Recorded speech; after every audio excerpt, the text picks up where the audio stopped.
ಎಲ್ಲ ವೀಕ್ಷಕ ಬಂಧುಗಳಿಗೆ ನಮಸ್ಕಾರ.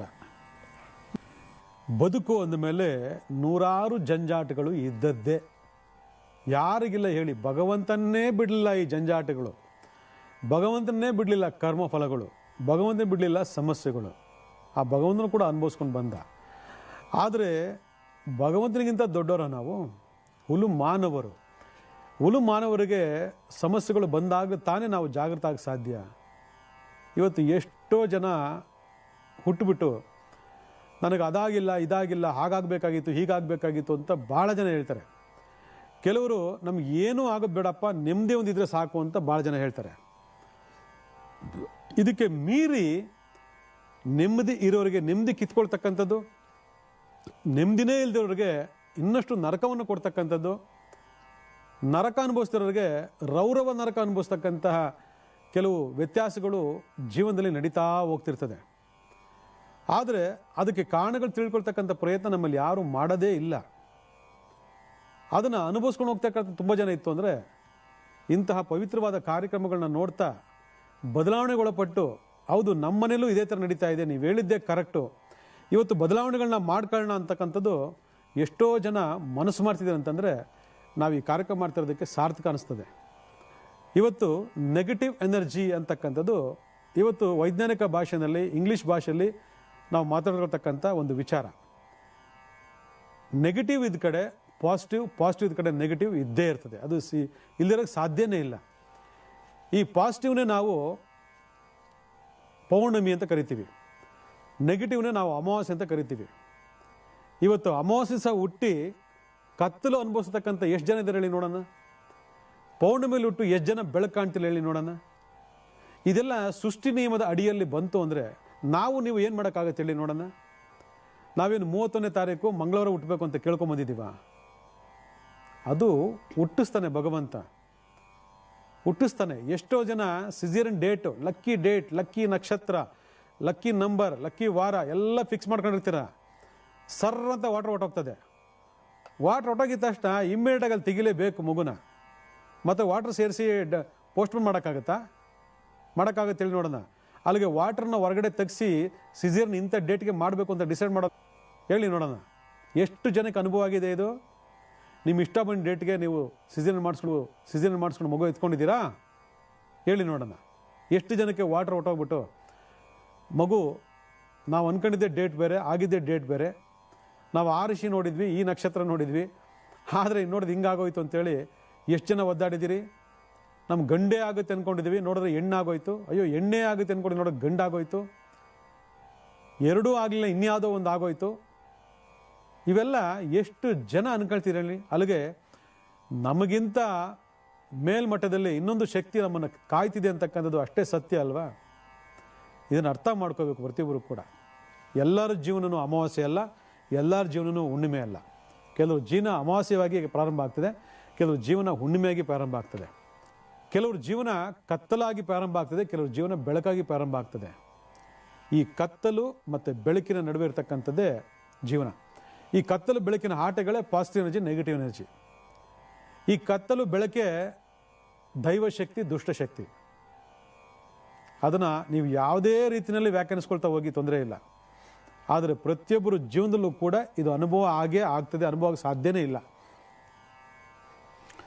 ಇವತ್ತು ಮನೆ ಕುಟುಂಬ ಅಂತ ಬಂದಾಗ ಅನ್ನೆಸರಿ ಜಗಳ, ಕದನ, ಅನ್ನೆಸರಿ ಗಂಡ ಹೆಂಡತಿ ಹೊಡೆದಾಟ, ಅನ್ನೆಸರಿ ಬಂಧು ಬಳಗ ಜೊತೆ ಕಿರಿಕಿರಿ, ಅನ್ನೆಸರಿ ಫೋನ್ಗಳಲ್ಲಿ ವಾದ ವಿವಾದಗಳು, ದುತ್ತೆಂದು ಬರ್ತಕ್ಕಂಥ ನೋಟಿಸ್, ದುತ್ತೆಂದು ಬರ್ತಕ್ಕಂತಹ ಹಣಕಾಸಿನ ಮುಗ್ಗಟ್ಟು. ಇಲ್ಲಿ ನಮ್ಮ ಕಣ್ಣಿಗೆ ಕಾಣಿಸಿರ್ತಕ್ಕಂಥ ಅಗೋಚರವಾದ ಶಕ್ತಿ ಒಂದು ಕೆಲಸ ಮಾಡ್ತಿರ್ತದೆ. ಆ ಕೆಲಸ ಮಾಡ್ತಕ್ಕಂತಹ ವ್ಯವಸ್ಥೆಯನ್ನು ಸರಿಯಾಗಿ ಅರ್ಥ ಮಾಡಿಕೊಂಡು, ಅರ್ಥೈಸ್ಕೊಂಡು ಅದಕ್ಕೆ ಬೇಕಂತ ವ್ಯವಸ್ಥೆ ಮಾಡಿದ್ರೆ ಅದು ನಿಮಗೆ ದೀರ್ಘಕಾಲವಾಗಿರ್ತಕ್ಕಂಥ ಆಶೀರ್ವಾದವನ್ನು ಕೊಡ್ತದೆ. ಇದೇ ದೈವಶಕ್ತಿ ಅಂತೇಳಿ. ಅವ್ರಿಗೆ ಇವೆಲ್ಲ ಯಾವುದು ವಿಚಾರಗಳು ಗೊತ್ತಿಲ್ಲ. ಯಾಕಂದರೆ ಅಪ್ಪ ಕರೆಕ್ಟಾಗಿ ಸಂಪಾದನೆ ಮಾಡಿ ಕರೆಕ್ಟಾಗಿ ಹಾಕೊಟ್ಬಿಡ್ತಾರೆ, ಅಮ್ಮ ಕರೆಕ್ಟಾಗಿ ಬೇಯಿಸ್ಬಿಟ್ಟು ಕರೆಕ್ಟ್ ಟೈಮ್ ಊಟ ಕೊಟ್ಬಿಡ್ತಾಳೆ. ಇನ್ನೇನು ಬೇಕು? ತಿನ್ಕೊಳ್ಳೋದು, ಉಣ್ಕೊಳ್ಳೋದು, ಮಲ್ಕೊಳ್ಳೋದು, ಟಿ ವಿ ನೋಡೋದು, ಗೇಮ್ ಆಡೋದು, ಆಯಿತಾ? ಇದು ಬಿಟ್ಟರೆ ಊರು ಸುತ್ತೋದು, ಪೋಲಿ ಪುಂಡ್ರು ಸವಾಸ. ಇಷ್ಟಿತ್ತು ಅಂದಾಗ ಈ ಶಾಸ್ತ್ರ ಸಂಪ್ರದಾಯ ಇವೆಲ್ಲ ಒಳಿತು ಕೆಡುಕುಗಳು, ಬೆಳಕು ಕತ್ತಲು, ಅಮಾವಾಸ್ಯೆ ಪೌರ್ಣಮಿ ಇವೆಲ್ಲ ಯಾಕೆ ಗೊತ್ತಾಗ್ತದೆ? ಅವ್ರವ್ರ ಅನುಭವಕ್ಕೆ ಬರಬೇಕದು. ಅವ್ರ ಅನುಭವಕ್ಕೆ ಬಂದಾಗ ಅವೆಲ್ಲ ಅರಿವಾಗ್ತದೆ, ಯಾವುದು ಅಮಾವಾಸ್ಯೆ ಯಾವುದು ಕತ್ತಲು ಅಂತ. ಕೆಲವರು ಮನೆಗಳಲ್ಲಿ, ಆಫೀಸ್ಗಳಲ್ಲಿ ಮತ್ತು ಫ್ಯಾಕ್ಟ್ರಿಗಳಲ್ಲಿ ಅಥವಾ ಹೊಲ ಗದ್ದೆಗಳಲ್ಲಿ, ತೋಟಗಳಲ್ಲಿ ಇದ್ದಕ್ಕಿದ್ದಂತೆ ಸುಮ್ಮನಾದ್ರು ಜಗಳ ಕದನ ಮಾಡೋಕ್ಕೆ ಹಚ್ಕೊಂಬಿಟ್ಟ ಅಂತಂದರೆ ಕಾರಣನೇ ಇಲ್ಲ. ಎಲ್ಲ ಆಗೋದ್ಮೇಲೆ ನಾನು ಯಾಕೋ ಜಗಳ ಆಡ್ದೆ ನಿನ್ನ ಜೊತೆ, ನಾನು ಯಾಕಮ್ಮ ನಿನ್ನ ಜೊತೆ ಜಗಳ ಆಡಿದೆ ಅಂತಕ್ಕಂಥ ಮನಸ್ಥಿತಿಗೆ ಬಂದುಬಿಟ್ಟಿರ್ತಾರೆ. ಯೋಚನೆ ಮಾಡಿ, ನಿಮ್ಮ ಫ್ರೆಂಡ್ ಸರ್ಕಲಲ್ಲಿ, ನಿಮ್ಮಲ್ಲಿ, ನಿಮ್ಮ ಬಂಧು ಬಳಗದಲ್ಲಿ, ನಿಮ್ಮ ನೆಂಟರಿಷ್ಟರಲ್ಲಿ ಈ ಥರ ಅನುಭವ ನಿಮಗಾಗಿಲ್ವಾ? ಕಾರಣವಿಲ್ಲದೆ ಜಗಳ ಆಡಿಲ್ವ ಮನೆಯಲ್ಲಿ? ಕಾರಣ ಇಲ್ಲದೆ ಅದನ್ನು ಹೊಡೆದಾಕು, ಇದನ್ನು ಹೊಡೆದಾಕು, ಅದು ಚಿಂದಿ ಮಾಡಿದ್ದು ಚಿಂದಿ ಮಾಡು, ಏನೇನು ಹೊಡೆದೋಗಿರ್ತದೆ 5 ನಿಮಿಷದಲ್ಲಿ. ನಿಮಗೆ ಗೊತ್ತೇ ಇರಲ್ಲ ಏನು ನಡೀತು. ಎಲ್ಲ ಆಗೋದ್ಮೇಲೆ ಕಣ್ ಬಾಯ್ಬಿಡ್ದು, ಹೌದಾ ನಮ್ಮನೆ ಇಲ್ಲಿ ನಡೀತಾ ಅಂಥೇಳಿ. ನೀವೇ ಮಾಡಿರ್ತೀರ, ನಿಮ್ಮಿಂದನೇ ಮಾಡಿಸಲ್ಪಟ್ಟಿರ್ತದೆ. ಕೊನೆಗೆ ನೀವೇ ಬೆಚ್ಚಿ ಬೀಳ್ತೀರ, ಅಯ್ಯೋ ನಾನು ಹಿಂಗಾಗೋಗ್ಬಿಟ್ನಾ, ಹಿಂಗೆ ಮಾಡ್ಬಿಟ್ನಾ ಅಂಥೇಳಿ. ಕಾರಣ ಏನು? ಇವೆಲ್ಲ ಅರ್ಥ ಮಾಡ್ಕೊಳ್ತಕ್ಕಂಥ ವ್ಯವಸ್ಥೆ ಆಗಬೇಕು.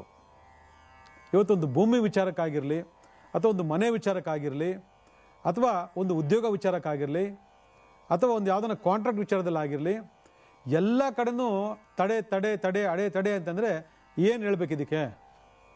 ಯಾಕಂದರೆ ಜಾತಕ ಚೆನ್ನಾಗಿದೆ, ಗೋಚಾರ ಚೆನ್ನಾಗಿದೆ, ಎವ್ರಿಥಿಂಗ್ ಗುಡ್, ಎಲ್ಲ ಫಸ್ಟ್ ಕ್ಲಾಸ್ ಆಗಿದೆ.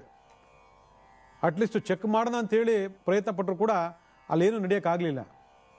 ಆದರೆ ಇಂತಿಂಥವ್ರಿಗೆ ಇಂತಿಂಥ ಸಮಸ್ಯೆ ಇದೆ ಅಂತಕ್ಕಂಥದ್ದು ನಮಗೆ ನಿಚ್ಚಳವಾಗಿ ಕಾಣ್ತಾ ಇದೆ. ಆದರೆ ನಮಗೆ ಯಾಕೆ ಬೇಕು ಅದು ಉಸಬಾರಿ ಅಂತೇಳಿ ತಪ್ಪಿಸ್ಕೊಳ್ತೀವಿ ಅಂದರೂ ಕೂಡ ಅಲ್ಲಿ ತಪ್ಪಿಸ್ಕೊಳ್ಳೋಕ್ಕೆ ಸಾಧ್ಯನೇ ಇಲ್ಲ. ಯಾಕಂದರೆ ಇವರು ಅಕ್ಕಪಕ್ಕದಲ್ಲೇ ಇರ್ತಾರೆ, ಏನು ಮಾಡಿ ತಪ್ಪಿಸ್ಕೊಳ್ಳೋಕ್ಕೆ ಸಾಧ್ಯನೇ ಇಲ್ಲ. ನೀವು ಬೇಡ ಅಂದರೂ ಬಿಡೋದಿಲ್ಲ ಅದು.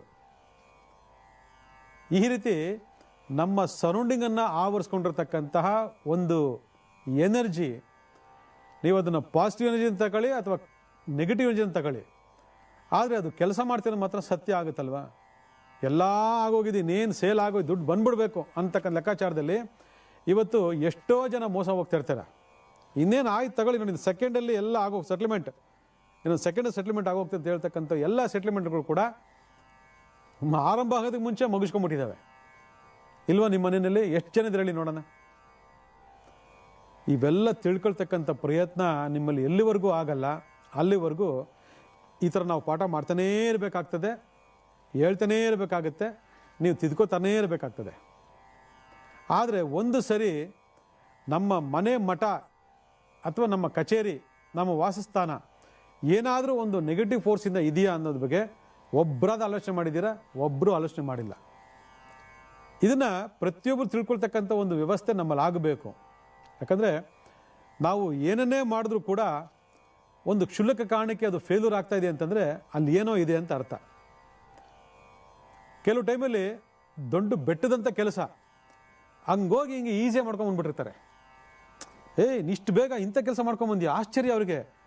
ನಾನು ವಾರಗಟ್ಟಲೆ ತಿಂಗಳಗಟ್ಟಲೆ ಹೋಗಿ ಮಾಡಿದ್ರು ಕೂಡ ಆಗಲಿಲ್ಲ, ಅದು ಹೆಂಗೆ ಸರಂತ ಮಾಡ್ಕೊಂಬಂದಲ್ಲ ಹಿಂಗೆ ಅಂತ ಅವ್ನು ಕೇಳಿದ್ರೆ ಮಾತಿಲ್ಲ, ಕತೆ ಇಲ್ಲ. ಯಾಕಂದ್ರೆ ದೈವ ಬರ ಕೊಟ್ಟಿರ್ತಕ್ಕಂಥದ್ದು ನಿನಗೇನು ಬೇಕೋ ಅದನ್ನು ಪಡ್ಕೊಳ್ಳೋಂಥ ವ್ಯವಸ್ಥೆ ನಿಮ್ಮಲ್ಲಿ ಆಗ್ತದೆ. ಆದರೆ ಅಲ್ಲಿವರೆಗೂ ತಾಳ್ಮೆ, ಸಂಯಮ ಬೇಕಲ್ವಾ? ನಮ್ಮಲ್ಲಿ ತಾಳ್ಮೆ ಸಂಯಮನೇ ಇಲ್ಲ, ಎಲ್ಲ ಫಾಸ್ಟ್ ಬಿಡ್ತಾರೆ, ಟಕ ಟಕ ಟಕ ಟಕ ಟಕ ಆಗ್ಬಿಡ್ಬೇಕು. ಆಗ್ತದಾ? ಖಂಡಿತ ಸಾಧ್ಯ ಇಲ್ಲ. ಅದಕ್ಕೆ ಇವತ್ತು ಅಮಾವಾಸ್ಯೆ ಅಂತಕ್ಕಂಥ ಒಂದು ಕತ್ತಲು ಯಾರಿಗೂ ಬೇಡ, ಹುಣ್ಣಿಮೆ ಅಂತಕ್ಕಂಥ ಒಂದು ಬೆಳಕು ಎಲ್ಲರಲ್ಲೂ ಇರಲಿ. ಆದರೆ ನಮ್ಮ ಆಸೆ ಆಕಾಂಕ್ಷೆಗಳು ಈಡೇರ್ತಲ್ಲ ಯಾಕೆ? ಮನೇಲಿ ನಿತ್ಯ ಜಗಳ ಕದನ ಯಾಕೆ? ಬರ್ತಾ ಇರೋ ದುಡ್ಡು ಬರ್ತಾ ಇಲ್ಲ ಯಾಕೆ? ಜೊತೆಗೆ ಯಾವುದೇ ಒಂದು ಕೆಲಸ ಕಾರ್ಯ ಮಾಡಬೇಕು ಅಂತಂದಾಗ ಅದಕ್ಕೆ 108 ಅಡೆತಡೆಗಳು ಬರ್ತಾ ಇದೆ ಯಾಕೆ? ಆಗಿದ್ದಾಗ ಆ ಶಕ್ತಿ ಯಾವುದು, ಅದು ಸ್ವರೂಪ ಯಾವುದು, ಇದನ್ನು ತಿಳ್ಕೊಬೇಕಲ್ವಾ?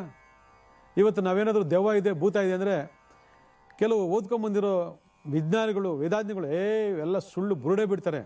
ಇವರು ಬೆಳೆ ಬೇಯಿಸ್ಕೊಳ್ಳೋದಕ್ಕೋಸ್ಕರ ಬುರುಡೆ ಬಿಡ್ತಾರೆ ಅಂತೇಳಿ ನಮಗೆ ಹಾಕೊಟ್ಬಿಡ್ತಾರೆ. ಅನುಭವ ಆಗಬೇಕು. ಅನುಭವ ಆಗಿರ್ತಕ್ಕಂಥವ್ರು ಇವತ್ತು ಎಷ್ಟೋ ಜನ ಇದ್ದಾರೆ ಪ್ರಪಂಚದಲ್ಲಿ.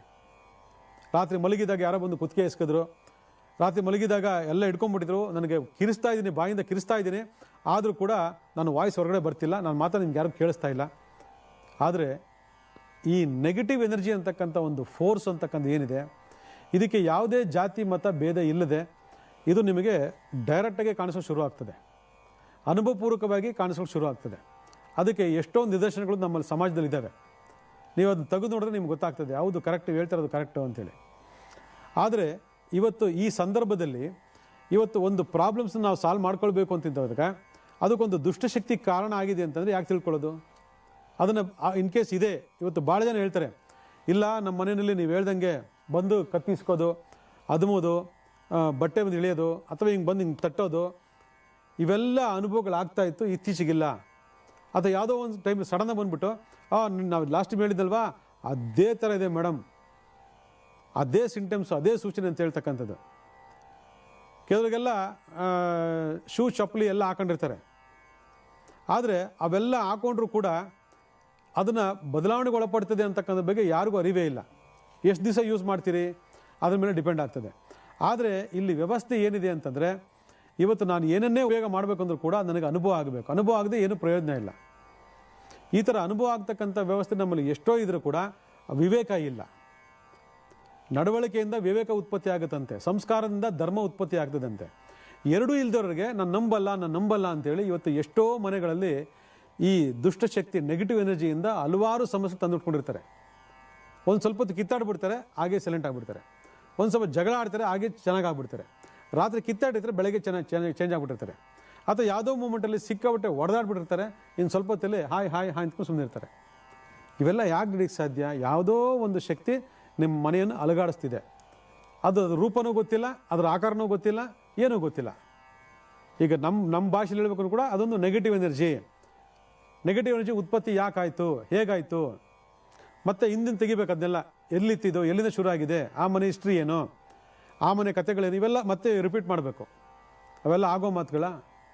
ಆದರೆ ಇವತ್ತು ಎಷ್ಟೋ ಒಂದು ನೆಗೆಟಿವ್ ಎನರ್ಜಿ ಇದೆ ಅಂತಕ್ಕಂತಹ ವ್ಯಕ್ತಿಗಳು ತಾವು ಪಾಸಿಟಿವಿಟಿ ಆಗೋದಕ್ಕೆ ಮೊದಲು ಮನಸ್ಸನ್ನು ಏನು ಮಾಡಬೇಕು, ಪಾಸಿಟಿವ್ ಮಾಡ್ಕೋಬೇಕು.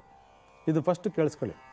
ಮಾನಸಿಕ ಪಾಸಿಟಿವ್ ಆಗಬೇಕಂದ್ರೆ ಚಂದ್ರ ತುಂಬ ಪವರ್ಫುಲ್ ಆಗಿರಬೇಕು. ಚಂದ್ರ ದುರ್ಬಲನಾಗಿತ್ತು ಅಂದರೆ ದುರ್ಬಲವಾಗಿ ಸ್ಥಳದಿಂದ ಎಷ್ಟು ಗಂಟೆಗೆ ಅವನು ಹೊರಗಡೆ ಬರ್ತಾ ತಿಳ್ಕೊಂಡು ನೋಡ್ಕೋಬೇಕು.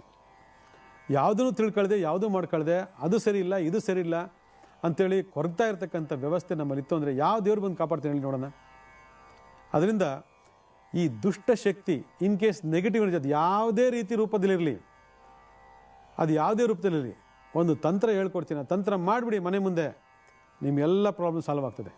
ಪದೇ ಪದೇ ಅನಾರೋಗ್ಯ, ಕಾರಣವಿಲ್ಲದೆ ಜಗಳ ಕದನ, ಕಾರಣವಿಲ್ಲದೆ ಕಿತ್ತಾಟ ಜಗಳ, ಮನಸ್ತಾಪಗಳು, ಹೊರಗಡೆಯಿಂದ ಹಲವಾರು ನ್ಯೂನ್ಯತೆಗಳು, ಹಲವಾರು ನೋಟಿಸ್ಗಳು, ಭೂಮಿ ಸಂಬಂಧ ವಿಚಾರಗಳು, ಈ ಥರ ಏನಾದರೂ ಒಂದು ಪ್ರಾಬ್ಲಮ್ಸ್ಗಳು ಬರ್ತಾ ಇತ್ತು ಅಂತಂದರೆ ಅದಕ್ಕೆ ಕಾರಣ ಒಂದು ನೆಗೆಟಿವ್ ಎನರ್ಜಿ ಅಂತ ಹೇಳಿದೆ. ನೆಗೆಟಿವ್ ಎನರ್ಜಿಗೆ ಹಲವಾರು ರೂಪಗಳಿದ್ದಾವೆ. ಒಂದು ಕಣ್ದೃಷ್ಟಿ ದೋಷವು ಕೂಡ ನಿಮಗೆ ಬಹಳ ನೆಗೆಟಿವ್ ಆಗಿ ಎಫೆಕ್ಟ್ ಮಾಡ್ತದೆ. ಹಾಗೆಯೇ ಒಬ್ಬರು ವಾಮಾಚಾರ ಪ್ರಯೋಗ ಮಾಡಿ ಒಂದು ಪ್ರೇತವನ್ನು ಕಳಿಸಿದ್ದಾರೆ ಮನೆಗೆ ಅಂತಂದರೆ ಅದು ಕೂಡ ನಿಮಗೆ ನಕಾರಾತ್ಮಕವಾಗಿ ಕೆಲಸ ಮಾಡ್ತದೆ. ಇನ್ನೊಂದು ಓದ ಜನ್ಮದ ಯಾವುದಾದ್ರು ಒಂದು ಬ್ರಹ್ಮ ರಾಕ್ಷಸ ದೋಷಗಳಿತ್ತು ಅಂದರೆ ಅದು ಕೂಡ ನಿಮಗೆ ಬಂದು ಕಾಡ್ತದೆ. ನೀವೆಲ್ಲಿರ್ತೀರ ಅಲ್ಲಿ ಬಂದುಬಿಡ್ತದೆ. ಇವತ್ತು ಶಾಸ್ತ್ರ ಅಂತ ಸಂಪ್ರದಾಯ ಬಂದಾಗ ಇವೆಲ್ಲ ನಿಜನ ಅಂತಂದರೆ ನಾನು ಮೊದಲೇ ಹೇಳಿದ್ದೀನಿ, ಅನುಭವ ಆಗೋರಿಗೆ ಅನುಭವ ಆಗುತ್ತೆ, ಅನುಭವ ಆಗದವ್ರಿಗೆ ಏನು ಅನುಭವ ಆಗಲ್ಲ ಅಂತೇಳಿ. ನಿಮ್ಮ ಗ್ರಹಕೂಟಗಳು ಕೆಟ್ಟಿದ್ದಾಗ ಇಂಥವೆಲ್ಲ ಅನುಭವಗಳು ಸಾರಾಸಗಡೆಗೆ ಆಗ್ತಾ ಬರ್ತದೆ. ಗ್ರಹಕೂಟಗಳು ನೆಟ್ಟಿಗಿತ್ತು ಅಂದರೆ ಇವೆಲ್ಲ ಯಾವುದು ನಿಮ್ಮ ಹತ್ರ ಬರೋದೇ ಇಲ್ಲ. ಅದಕ್ಕೆ ಒಂದೊಂದು ಮನೆಯಲ್ಲೇ ಸಾಕ್ಷಿಗಳು, ಆಧಾರಗಳು ನಮಗೆ ಸಿಗ್ತವೆ. ಆದರೆ ಅನುಭವ ಆಗ್ತಿದ್ದು ನೀವು ಹೇಳ್ದಂಗೆ ಪದೇ ಪದೇ ಅನಾರೋಗ್ಯ, ಕೆಟ್ಟ ಕನಸುಗಳು, ಯಾರೋ ಬಂದಂಗೆ ಹೋದಂಗೆ ಏನೋ ತೊಂದರೆಗಳಾಗ್ತಾ ಇದೆ, ದಟ್ಟ ದಾರಿದ್ರ್ಯ, ಮನೇಲಿ ಹಣ ನಿಲ್ತಾ ಇಲ್ಲ, ಈ ಥರ ಏನೋ ಒಂದು ನನ್ನ ಸುತ್ತಾ ಇದೆ, ಆತ್ಮಹತ್ಯೆ ಮಾಡ್ಕೋಬೇಕು ಅಂತ ಮನಸ್ಸಾಗ್ತದೆ, ಆದರೂ ಕೂಡ ಮಕ್ಕಳಿಗೂ ತಡ್ಕೊಂಡಿದ್ದೀನಿ, ಈ ಥರ ಒಂದು ತಡ್ಕೊಳಕ್ಕಾಗಲ್ಲ, ನಮ್ಮ ಯಜಮಾನರು ನಂಬಲ್ಲ, ನಮ್ಮ ಹೆಂಡತಿ ನಂಬಲ್ಲ, ಈ ಥರ ನಾನೊಬ್ಬಳು ಏನು ಮಾಡಲಿ ಅಂತಕ್ಕಂಥ ಹಲವಾರು ಜನ ಹೆಣ್ಮಕ್ಳು ಪ್ರಶ್ನೆ ಮಾಡೋದ್ರಿಂದ ಒಂದು ತಂತ್ರ ಪರಿಹಾರ ತೊಗೊಂಡು ಬಂದಿದ್ದೇನೆ. ನಿಮ್ಮ ಮನೆಯಲ್ಲಿ ಆ ಥರ ಯಾವುದಾದ್ರು ಒಂದು ದುಷ್ಟಶಕ್ತಿ ಅಥವಾ ನೆಗೆಟಿವ್ ಎನರ್ಜಿ ಇದೆಯಾ? ತಗೊಳ್ಳಿ. ಏನು ಗೊತ್ತಾಯಿತು, ಮಾವಿನ ಎಲೆ. ಮಾವಿನ ಎಲೆಗೂ ಇದಕ್ಕೂ ಏನು ಸಂಬಂಧ ಅಂತ ನೀವು ಕೇಳ್ಬೋದು. ಮಾವಿನ ಎಲೆನೆಲ್ಲ ಏನು ಮಾಡಬೇಕು, ಒಂದು ಕಿತ್ಕೊಳ್ಳಿ. ಮಾವಿನ ಎಲೆ ಒಂದು ಕಿತ್ಕೊಂಡ್ಬಿಟ್ಟು ಇದಕ್ಕೆ ನೀಟಾಗಿ ಏನು ಮಾಡಬೇಕು ಅಂದರೆ ನಾಟಿ ತುಪ್ಪ, ಅಂಗಡಿ ತುಪ್ಪ ಅಲ್ಲ, ನಾಟಿ ತುಪ್ಪ ಕ್ಲೀನಾಗಿ ಎಲ್ಲ ಸವರ್ಬಿಡಿ. ಹಿಂಗೆ ಹಿಂದೆ ಮುಂದೆ ಎಲ್ಲ ನಾಟಿ ತುಪ್ಪ ಸವರ್ಬಿಟ್ಟು ನೀವೇನು ಮಾಡಬೇಕು, ಇದನ್ನು ತಗೊಂಡು ಮನೆ ದೇವರು ಮನೆ ಒಳಗಡೆ ಎಲ್ಲ ಹಿಂಗೆ ಇಳಿ ತೆಗಿರಿ, ಹಿಂಗೆಲ್ಲ ಇಳಿ ತೆಗಿರಿ. ಈ ಥರ 9 ಸರಿ ಹಿಂಗೆ ತೆಗಿರಿ. ಮನೆ ಬಾಗಿಲು ಹೊರಗಡೆ ಬನ್ನಿ, ಮನೆ ಬಾಗಿಲಿಗೆ ಬಂದು ಹಿಂಗೆ ಇಳಿ ತೆಗಿರಿ, ಆಯಿತಾ? ಇಳಿ ತೆಗೆದ್ಬಿಟ್ಟು ಹಾಗೇ ಎತ್ಕೊಂಡು ಒಳಗಡೆ ಹೋಗ್ಬಿಟ್ಟು ಒಂದಷ್ಟು ಕರ್ಪೂರ, ಇಷ್ಟು ಬರ್ನ್ ಆಗ್ಬೇಕಾದ್ರೆ ಎಷ್ಟು ಕರ್ಪೂರ ಬೇಕು ಆ ಕರ್ಪೂರನ ಇದು ಗೇಟ್ ಆಚೆ ಮಾಡಬೇಕು, ಮನೆ ಒಳಗಡೆ ಮಾಡಬಾರ್ದು, ಕಾಂಪೌಂಡ್ ಒಳಗಡೆ ಆಗಲಿ ಮಾಡಬಾರ್ದು, ಗೇಟ್ ಆಚೆ ಮಾಡಬೇಕು. ಇದಕ್ಕೆಲ್ಲ ತುಪ್ಪ ಸವರಿ ಇದು ಬರ್ನ್ ಆಗುವಷ್ಟು ಕರ್ಪೂರವನ್ನು ಇದ್ರ ಮೇಲೆಲ್ಲ ಕ್ಲೀನಾಗಿ ಹಾಕ್ಬಿಟ್ಟು ಬೆಂಕಿ ಹಚ್ಬಿಡಿ. ಆಯಿತಾ. ಇದು ಬರ್ನ್ ಆಗಬೇಕು, ಬರ್ನ್ ಆಗೋವರೆಗೂ ಅಲ್ಲೇ ಇರಿ ಆಯಿತಾ. ಬರ್ನ್ ಆದಮೇಲೆ ಅದು ಏನು ಬೂದಿ ಇರ್ತದೆ ಅದನ್ನು ನೀರು ಹಾಕಿ ತೊಳೆದ್ಬಿಡಿ ಆಯಿತಾ. ನೀವು ಮನೆ ಒಳಗಡೆ ಹೋಗ್ಬೇಕಂದಾಗ ಕೈಕಾಲು ತೊಳ್ಕೊಂಡು ಮನೆ ಒಳಗಡೆ ಹೋಗಿ. ಇದು ಒಂದಾಯ್ತಲ್ವಾ. ಇನ್ನೊಂದು, ಒಂದು ತಾಮ್ರದ ಒಂದು ಚೆಂಬು ತಗೊಳ್ಳಿ. ತಾಮ್ರದ ಚೆಂಬಲ್ಲಿ ಒಂದಷ್ಟು ಕಲ್ಲುಪ್ಪು ಹಾಕ್ಬಿಟ್ಟು ತೊಗೊಂಡೋಗಿ ದೇವ್ರ ಮನೆ ಮುಂದೆ ಇಟ್ಬಿಡಿ ಆಯಿತಾ. ಶನಿವಾರದನ್ನು ಚೇಂಜ್ ಮಾಡ್ತಾ ಬನ್ನಿ. ಯಾಕಂದರೆ ಕುಟುಂಬದಲ್ಲಿ ದೈವ ಜಾಗೃತವಾಗಿದ್ದರೆ, ಕರೆಕ್ಟಾಗಿ ಕೇಳಿಸ್ಕೊಳ್ಳಿ, ಕುಟುಂಬದಲ್ಲಿ ದೈವ ಜಾಗೃತವಾಗಿದ್ದರೆ ಯಾವ ನೆಗೆಟಿವ್ ಎನರ್ಜಿ ನಿಮ್ಮ ಮನೆ ಪ್ರವೇಶ ಮಾಡೋದಿಲ್ಲ. ಆದರೆ ಕುಲದೇವರು ಇಲ್ಲದೇ ಇರತಕ್ಕಂಥ ಒಂದು ಬೆಲೆ, ಕುಲದೇವರು ಇಲ್ಲದೇ ಇರತಕ್ಕಂಥ ಒಂದು ಶಕ್ತಿ ಯಾವ ದೇವತೆ ಆರಾಧನೆಯಿಂದ ಕೊಡೋಕ್ಕೆ ಸಾಧ್ಯನೇ ಇಲ್ಲ ನಿಮಗೆ. ಆ ಟೈಮಿಗೆ ನಿಮ್ಗೆ ರಿಲೀಫ್ ಆಗ್ಬೋದು ಅಷ್ಟೇ. ಆದರೆ ಕುಲದೇವರು ಇರಬೇಕು. ಕುಲದೇವರು ಇದ್ದು ಈ ಥರ ದುಷ್ಟಶಕ್ತಿ ಒಳಗಡೆ ಪ್ರವೇಶ ಮಾಡ್ತಿದ್ದಂದರೆ ಆ ಕುಲದೇವರು ಲಾಕ್ ಆಗಿದ್ದಾರೆ ಅಂತ ಅರ್ಥ. ಆ ಲಾಕನ್ನು ಓಪನ್ ಮಾಡಬೇಕು ಅಂದರೆ ಆ ಚೊಂಬನ್ನು ಇಡಬೇಕು ನೀವಲ್ಲಿ ಇಟ್ಟು ಈ ಪರಿಹಾರ ಕ್ರಿಯೆ ಮಾಡ್ಕೊಳ್ಳಿ. ಅದಾದಮೇಲೆ ನಿಮಗೆ ಒಂದು ಪಿರಮಿಡ್ ಸಿಗುತ್ತೆ. ಏನು ಪಿರಮಿಡ್ ಅಂತಂದರೆ ಇದು ಸುಲೇಮಾನ್ ಅಕೀಕಾ ಅಂತೇಳಿ ಒಂದು ಪಿರಿಯಡ್. ನೆಗೆಟಿವ್ ಎನರ್ಜಿನ ಸಕ್ ಮಾಡೋದ್ರಲ್ಲಿ ನಂಬರ್ 1 ರಾಮಬಾಣ ಇದು. ಇದನ್ನು ನಿಮ್ಮ 4 ಮನೆಯ 4 ದಿಕ್ಕಿಗೆ ಇದನ್ನು ಸ್ಥಾಪನೆ ಮಾಡಿಬಿಡಿ. ನಿಮ್ಮ ಮನೇಲಿ ನೆಗೆಟಿವ್ ಎನರ್ಜಿ ಇತ್ತು ಅಂದರೆ ಇದು ಇಮಿಡಿಯೇಟಾಗಿ 3 ದಿನದಲ್ಲಿ ಒಡೆದೋಗ್ತದೆ, ಸೀಳ್ ಬಿಟ್ಬಿಡ್ತದೆ. ಅವಾಗ ತಿಳ್ಕೊಬೇಕು ಇದೆ ಅಂತ. ಇದು ಯಾವುದೇ ಕಾರಣಕ್ಕೂ ಸೀಳ್ ಬಿಡದೆ ಹಾಗೇ ಇದೆ ಅಂತಂದರೆ ನೀವು ತಲೆನೇ ಕೆಡ್ಸ್ಕೋಬೇಡಿ. ಯಾವ ನೆಗೆಟಿವ್ ಎನರ್ಜಿನೂ ಇಲ್ಲ, ಯಾವ ವಾಮಾಚಾರ ಇಲ್ಲ, ಯಾವ ಭೂತ ಪ್ರೇತ ಇಲ್ಲ, ಏನೂ ಇಲ್ಲ. ಫಸ್ಟ್ ಕ್ಲಾಸ್ ಆಗಿದ್ದೀರಂತ. ಈ ಸಮಸ್ಯೆಗಳಿಗೆ ಬೇರೆ ಯಾವುದೋ ಗ್ರಹ ಕೂಟದ ಪ್ರಾಬ್ಲಮ್ಸ್ ಇರಬೇಕು, ಅದನ್ನು ಚೆಕ್ ಮಾಡ್ಕೊಳ್ಳಿ. ಎಲ್ಲ ಒಳ್ಳೆಯದಾಗಲಿ.